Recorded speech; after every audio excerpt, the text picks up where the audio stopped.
బాగున్నారా మదన్ బాబు? బంగారు, నువ్వు మళ్ళీ అలా ఆడుతూ పాడుతూ ఉంటే ఎంత బాగుందో తెలుసా? ఏంటో నా పాటకి దీని ఆటకి అలా లంకె కుదిరిపోయిందండి. నేను పక్కన లేనప్పుడు దీన్ని ఆడమన్నారు అనుకోండి, ఆడలేదు. ఇది పక్కన లేనప్పుడు నన్ను పాడమన్నారు అనుకోండి, అంతే సంగతులు. అంటే మళ్ళీ నీకు ఇన్స్పిరేషన్ అన్నమాట. అదేంటో నాకు తెలియదు కానండి. ఇది దీపం అయితే నేను చవురునండి, నేను దీపం అయితే ఇది చవురండి. ఏమల్లి అంతేనా? Very good. ఊళ్ళో పదండి. మేము వెళ్ళొస్తామండి.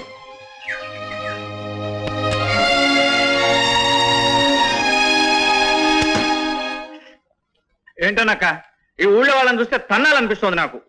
ఏం పాపం, వాళ్ళేం చేశారు నిన్ను? కాకపోతే ఏంటి మళ్ళీ నువ్వు మళ్ళీ చెయ్యి పట్టుకుని తిరగటమేనా?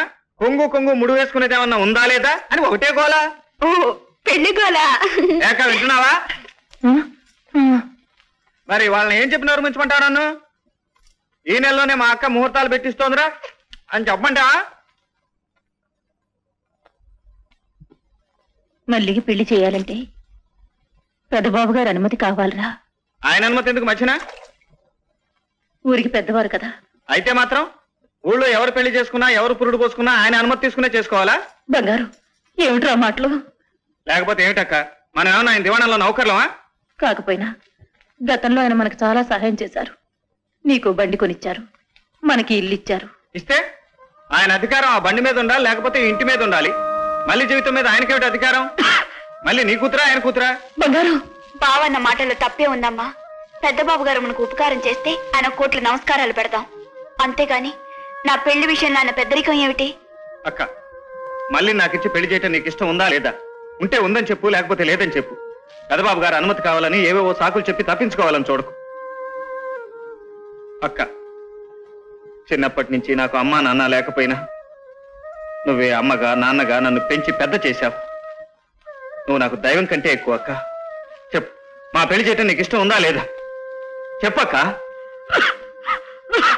చెప్పక్క. అక్క అక్క, నాకేదో భయంగా ఉంది. ఇలా నెత్తురుకోకుండా పర్వాలేదట అక్క. మళ్ళీ అక్కడ జాగ్రత్తగా కూర్చోండి, నేను డాక్టర్ని తీసుకొస్తాను.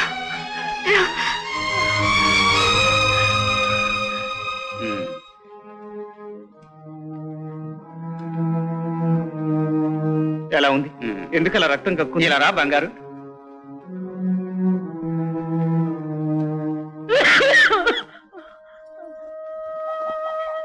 డాక్టర్ గారు, మరేం ప్రమాదం లేదు కదా? ప్రమాదం లేదని అబద్ధం చెప్పలేను బంగారు. అంటే ఇది ప్రమాదమైన వ్యాధి. అయితే వెంటనే వైద్యం చేయండి. చూడు బంగారు, నేను చాలా చిన్న వైద్యుణ్ణి, ఏదో పొట్టకుటికి వైద్యం చేస్తున్నవాణ్ణే కానీ ఈ జబ్బు నా శక్తికి మించిన పని. పట్నం తీసుకెడితే గాని ప్రయోజనం ఉండదు. అయితే పట్నం తీసుకెళ్లాలంటారా? జబ్బు నయం కావాలంటే పట్నం తీసుకెళ్ళక తప్పదు. అక్కడైతే పెద్ద డాక్టర్లు ఉంటారు, కానీ పైసాతో కూడుకున్నటువంటి వ్యవహారం. ఎంత ఖర్చు అవుతుందంటారు? సుమారు 1000 రూపాయలకు పైగా అవుతుంది. 1000 రూపాయలు? బంగారం ఎట్టా వచ్చా? మరేం లేదు అవతారం గారు, నాకు 1000 రూపాయలు అవసరం వచ్చింది. 1000 రూపాయలే? అవునండి, మీరు అప్పుగా ఇప్పిస్తే ఇవ్వచ్చు, కానీ తాళి లేని పెళ్లి తరక లేని అప్పు అదొక లెక్కలోకి చేరదరని మా తాతయ్య నాతో చెప్పాడురా. కావాలంటే నా బండి తాకట్టు పెట్టుకోండి. ఆ బండి నీ జీవనోపాధికి జమీందారు గారు నీకు ఇచ్చింది. అది నేను పెట్టుకున్నానా నా ప్రాణాలు తీసేస్తాడు. పోనీ మా ఇల్లు తనఖా ఉంచుకుంటారా? అది మాత్రం ఆయన ఇచ్చింది కాదంట్రా, తనఖా పెట్టాల్సినంత అవసరం ఇప్పుడు నీకేమొచ్చిందిరా? మా అక్కకు జబ్బు చేసిందండి, పట్నం తీసుకెళ్లి వైద్యం చేయించాలి. సరే, నీ అక్క కోసం అయితే నన్ను అడగనే అక్కర్లేదు. నేరుగా జమీందారు దగ్గరికి వెళ్ళి ఒక్క మాట ఆయన చెవిలో పడే, మిగతా విషయం అంతా ఆయనే చూసుకుంటారు. మా బతుకులతో జోక్యం చేసుకుంటున్న ఆ జమీందార్ని నా కంఠంలో ప్రాణం ఉండగా డబ్బు అడగను. ఎలాగైనా సరే ఆ డబ్బు నేనే సంపాదిస్తాను.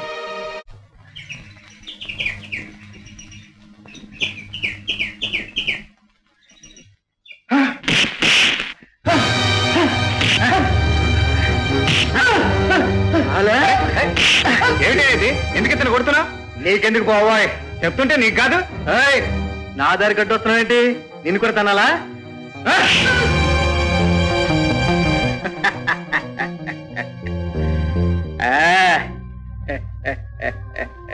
ఏంటి, నన్ను కొడతావా?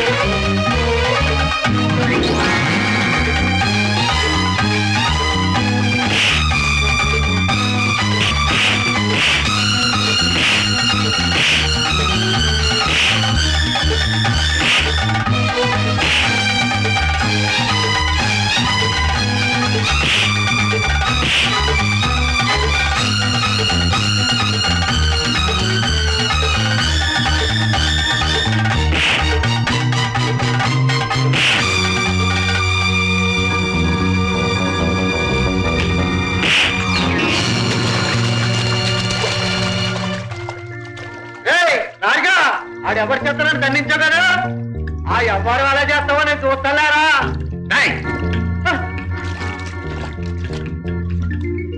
వాడు ఎందుకు నేను కొడుతున్నాడు? వాడు నువ్వు పని చేసి పెట్టమని 500 రూపాయలు అడ్వాన్స్ ఇచ్చాను బంగారు.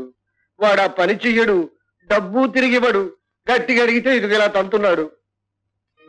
ఆ పని నేను చేసి పెడితే నాకు 1000 రూపాయలు ఇస్తావా? ఏమిటి? మా ఏజెంట్కి చెప్పి 2000 ఇప్పిస్తాను. అయినా నువ్వు ఆ పని చేయలేవు బంగారు. ఎందుకు చేయలేను? మా అక్కని రక్షించుకోవడానికి ఆ జమీందారు పాదాల మీద పడి 10,000 సంపాదించడం కంటే ఆ రెక్కల కష్టంతో 1000 రూపాయలు సంపాదించుకోవడానికి ఏమైనా చేస్తాను. మన వరదరాజస్వామి గుళ్ళోని దేవుడి విగ్రహాన్ని తెచ్చిస్తే చాలు. దేవుడి విగ్రహాన్ని దొంగిలించడం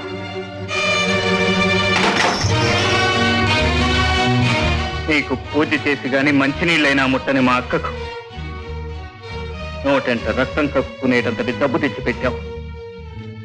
ఈ ఆపద నుంచి మా అక్కను రక్షించుకోవటానికి నీ విగ్రహాన్ని తీసుకెళ్లి అమ్ముతాను.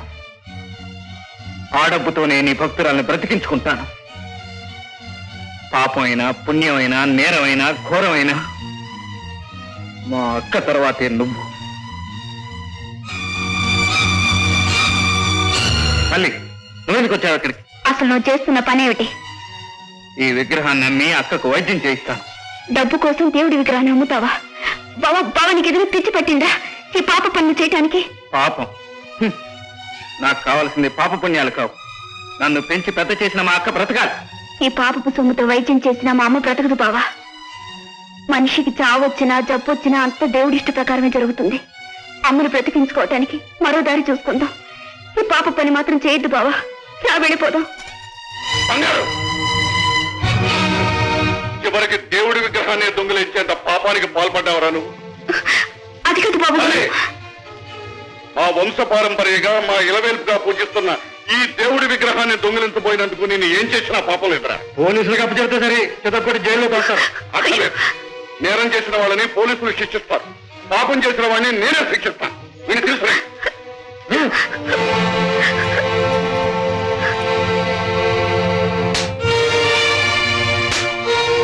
అమ్మా, ఏమిటమ్మా నాన్నగారు చేస్తున్న పని?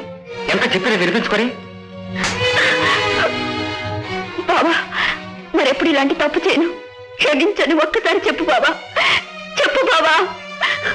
తప్పు చేసిన వాడు ముందుగా శిక్ష అనుభవిస్తున్నాడే తప్ప నోరు విప్పి మన్నించండి ఒక్క మాట అడిగాడేమో చూసావా? వాడంత పొగగా ఉన్నప్పుడు నువ్వు ప్రాధాయపడాను. బాబు గారు, మా బావ నేరమంటూ చేస్తే నా కోసమే చేశాడు. మా అమ్మ చచ్చిపోతే నేను అనాథని పోతానేమోనని చేశాడు. మళ్ళీ మళ్ళీ వాడు ఎవరి కోసం చేసినా నేరమే చేశాడు. శిక్షణ పేర్చక తప్ప.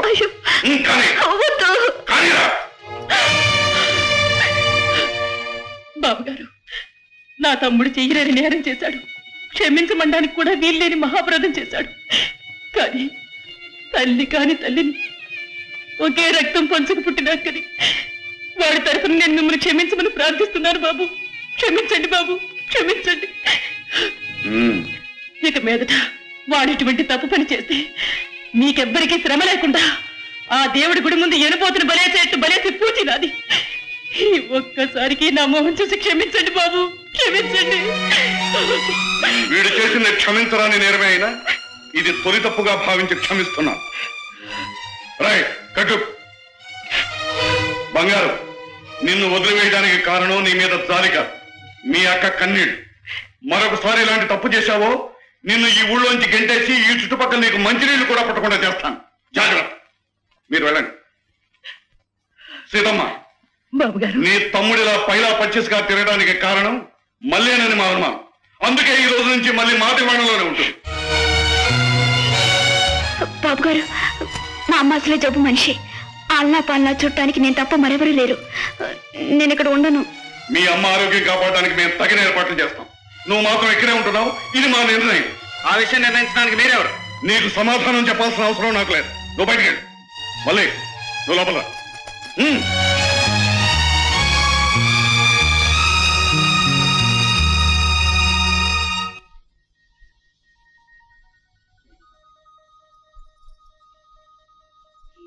మళ్ళీని మీరెందుకు ఇక్కడ ఉండమన్నారో నాకు తెలియటం లేదు.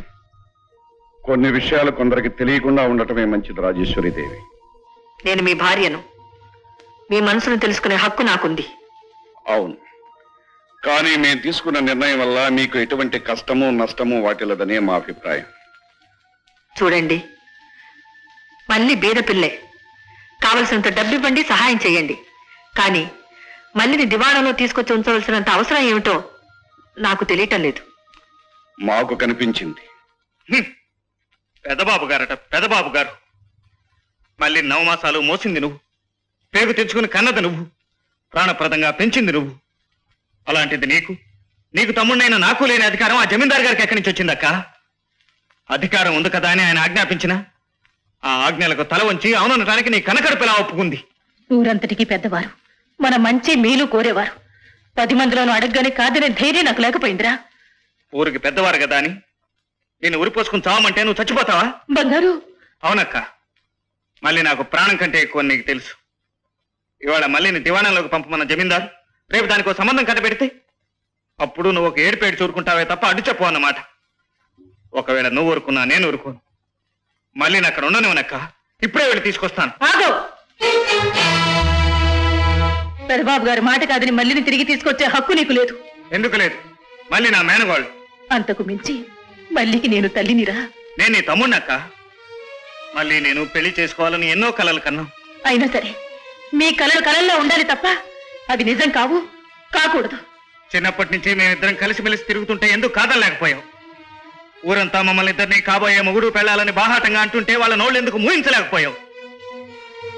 మేమిద్దరం పెళ్లి చేసుకోవాలని నువ్వు అనుకున్నావక్క. కానీ ఇప్పుడు జమీందారు డబ్బుకే ఆశపడ్డావో, మాటకే భయపడ్డావో. మా ప్రేమకు మాత్రం చిచ్చు పెడుతున్నావు. మళ్ళీ నీ కూతురుగా ఉన్నంతకాలం జమీందారు అధికారం చెలాయించగలడు. కానీ నా భార్యగా మారిన తర్వాత మమ్మల్ని ఇద్దరిని ఏం చేయలేడుగా. అందుకే ఇప్పుడే వెళ్ళి మళ్ళీ మెళ్ళో పసుపు కొమ్ము కట్టి పెళ్లి చేసుకుంటాను.